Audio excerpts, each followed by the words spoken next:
చెప్పే విషయం మంచిదైతే అది మనసులో నాటుకునేలా చెప్తే నిక్కచ్చిగా నిష్కల్మషంగా నిజాయితీగా మనం చెప్పేదాన్ని మనం ఆచరించి చెబితే ఖచ్చితంగా తెల్లారసరికి భూమండలం అంతా వ్యాపిస్తుందండి. వాక్కు ప్రభావం అటువంటి అది ఓంకారంలా ధ్వనిస్తుంది.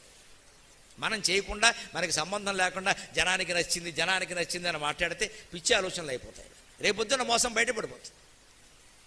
అందుకని అది లెక్క కాదు. ఇక్కడ మనం సముద్రంలా ఉండాలి తప్ప తరంగాల్లా ఉండకూడదు. అందుకని ఎప్పుడు సత్యజ్వాలను ధూమబంధనములు ఆచ్ఛాదించి షేదింపుమి. ఇప్పుడు ధనం అర్ధపురుషార్థం అండి. అర్ధపురుషార్థంలో ఎలా ఉండాలో పోతన గారు చెప్పాడు ఖచ్చితంగా. వ్యాప్తిన్ వందక వగవక ప్రాప్తించిన లేశమైన 10,000 తృప్తింజంద నిమనుజుడు సప్తద్వీపములనైన చక్కన్బడునే.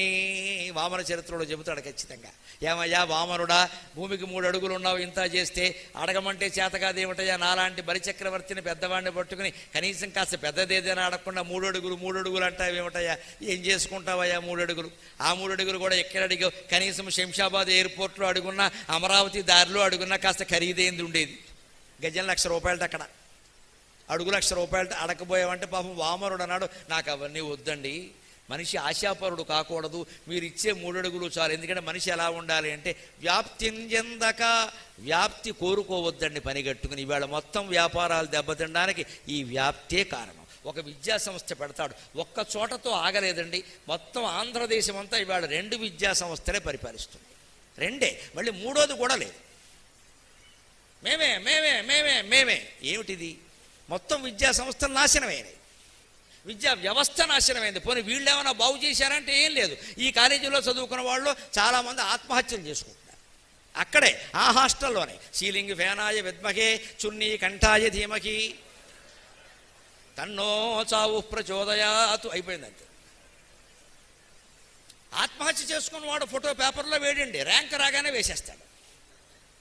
పైగా ర్యాంకులు రాగానే విద్యార్థులనేమో వాటర్ ట్యాంక్ మీద నిలబడతాడు, టీచర్లనేమో సెప్టిక్ ట్యాంక్ మీద నిలబడతాడు. వాళ్ళ కర్మగాలి. ఆ ప్రకటనలకు మనం మోసపోయి అదే అదే అదే అని చేర్చేసాం. మొత్తం రాష్ట్రం మొత్తంలో విద్యా సంస్థలు 2, 3, ఆసుపత్రులు 3, 4, సినిమాలు 4 కుటుంబాలు, మొత్తం మొత్తం మొత్తం మొత్తం ఏకస్వామ్యం, మొనోపలి. ఇంకెవడూ బతకడానికి వెళ్ళలేదు. మంచి సినిమాలు లేవు. ఎంతసేపు వాళ్ళని, వాళ్ళ కొడుకుల్ని, వాళ్ళ మనవాళ్ళని మనం అలా భరిస్తూ ఉండాల్సిందే. ఇంకా ఇంకా ఇంకా ఇంకా నటన లేదు ఎవళ్ళో అసలు. హీరో అంటే ఎగరడం, హీరోయిన్ అంటే వాడు పక్కన ఎగరడం, అంతే. ఎక్కడ నటన అక్కల. నటన అంటే ఎలా ఉంటుందో నాకు మొహమాటం లేకుండా చెబుతున్నాను. నటన అంటే ఎలా ఉంటుందో మహానటి సినిమాలో చూసామండి. ఆ అమ్మాయి కీర్తి సురేష్కి నమస్కారం అమ్మ, చిన్నపిల్ల, శతాయుర్భవ. నిజంగా సావిత్రిని దింపేసింది అలాగా. నేను చూసి ఆశ్చర్యపోయా. పక్కన మా కుటుంబ సభ్యులతో చూస్తుంటే మా ఆవిడని అడిగా, ఆ అమ్మాయికి 50 ఏళ్ళు వయస్సు ఉంటాయి, 50 ఏళ్ళు వయస్సు ఉంటే హీరోయిన్ ఏమిటండి అంది. నేను అనుకున్నా అలా చేసింది ఆ అమ్మాయి. అచ్చం సావిత్రి అండి. సావిత్రి కూడా మళ్ళీ దిగొస్తే అలా చేయగలదా అనిపించింది నాకు. అందరూ అద్భుతంగా నటించారండి. ఆ సినిమాలో చాలా బాగా అందరూ కూడా. ఆ కేవీ రెడ్డి పాత్ర వేసిన ఆయన ఎంత బాగా నటించాడు అన్నది, ఎంత బాగా నటించాడు. జమినీ గణేశన్ వేసిన ఆయన అందరూ కూడా చాలా బాగా నటించారు. అటువంటి నటులు ఎంతమంది ఉన్నారండి? ఎన్ని సినిమాల్లో ఉన్నాయి వాళ్ళు. ఎగరడం గంతులు వేయడం ఎంతసేపు. అందుకని వ్యాప్తి ఎప్పుడు సినిమా రంగంలో, రాజకీయ రంగంలో ఎక్కడైనా సరే ఒక కుటుంబం 2 కుటుంబాలు పరిపాలించకూడదండి. రాష్ట్రాన్ని అందరికీ ప్రజాస్వామ్య పద్ధతిలో అన్ని కులాల వారికి, అన్ని కుటుంబాల వారికి పరిపాలించే అవకాశాలు రావాలి. ఏ ముఖ్యమంత్రి అయినా, ఏ ప్రధానమంత్రి అయినా, ఏ నాయకుడైనా కొడుకుని ఎన్నికల్లో నిలబడితే దయచేసి ఓటు వేయకండి. ప్రజాస్వామ్యం నెగ్గుతుంది ఖచ్చితంగా. నాకేం మొహమాటం లేదు, ఎవ్వడికి భయపడేది లేదు. నీ కొడుకుని నిలబెట్టావు కాబట్టి మేము వేయం, అంతే. మొహమ్మీ చెప్పండి, గుద్దినట్టు చెప్పండి. మా కొడుకులు లేరా, మనకెవరికి పిల్లలు లేరా అండి, వీళ్ళకేనా అండి యువనేత, మంచం నేత అని దించేస్తున్నారు పట్టుకొచ్చి ఇక్కడ. ఎప్పటికీ ఆ కుటుంబాలే, ఎప్పటికీ వాళ్ళ పిల్లలే, మొత్తం రాజకీయాల్లో వాళ్ళే, సినిమాల్లో వాళ్ళే, అన్నిట్లోనూ వాళ్ళే. ఇక మనమే లేవు. మనం అడుగుతుందామండి ఇక్కడ, మనం వీళ్ళకి ఓట్లేయడం కోసం ఉన్నామండి ఇక్కడ. ఈ వ్యక్తి వంశ ఆరాధనాభావం నశించినప్పుడు నిజమైన వేదాంతం నిలబడుతుంది. నిజమైన భారతదేశం ప్రజాస్వామ్య స్ఫూర్తితో ఉంటుంది ఖచ్చితంగా. అది రావాలి ఖచ్చితంగా.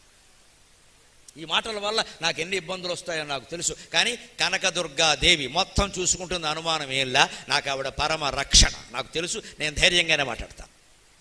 ఆవిడ విగ్రహం చూడండి ఒకసారి, ఎంత చక్కని విగ్రహం పెట్టారు సునీల్ గారు ఇక్కడ. దాని తాత్పర్యాన్ని గమనించడమా, కింద పెద్ద పులే పైనేమో అమ్మవారా. అంటే కింద క్రౌర్యం పైన కరుణ, అది కనకదుర్గ.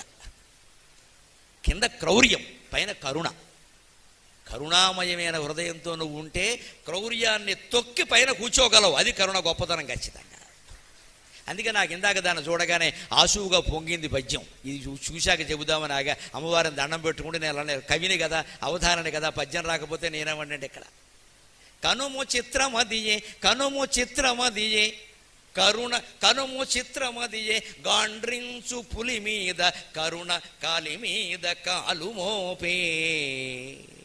కనుము చిత్రమదియే, గాండ్రించు పులి మీద కరుణ కాలి మీద కాలు మోపే.